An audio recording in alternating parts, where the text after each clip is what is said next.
Why do bonsai trees stay so small? Well, the short answer is it's through careful pruning and by limiting nutrients, but understanding that answer is going to take a little bit more explaining. The first important point I have to make here is that there isn't one specific type of bonsai tree. Any tree you can think of can be turned into a bonsai.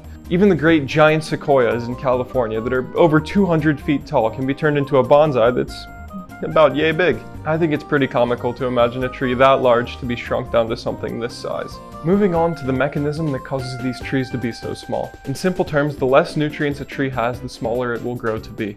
So for example, if you had some really rich soil with a ton of nutrients in it, a tree in that soil is going to grow huge, super tall, full potential. However, if you have a smaller amount of soil, or if your soil is a lot less nutrient dense, you're going to end up with a smaller tree. And that is the basic process of bonsai.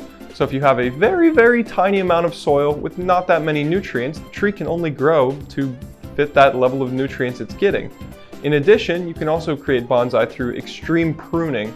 And with this pruning, when you start chopping these limbs off of the tree releases a stress hormone, which once again causes the growth level to be less. Humans aren't the only ones that make bonsai. They can also be found in nature, and these natural bonsai are known as Yamadori bonsai.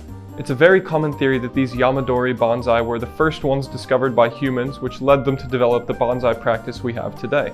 You might think that due to all of this extreme maintenance and pruning and nutrient ridding of the soil, that these bonsai trees wouldn't live for very long, but surprisingly that's not the case.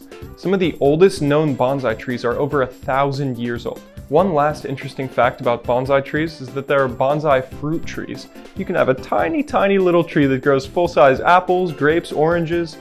Any fruit you can basically think of, any regular fruit tree, you can turn into a bonsai. Bonsai is a highly detailed and intricate art, and I highly suggest learning more about it. If you have any other burning, unanswered questions you'd like to see answered, just drop them down in the comments and maybe I'll get to them.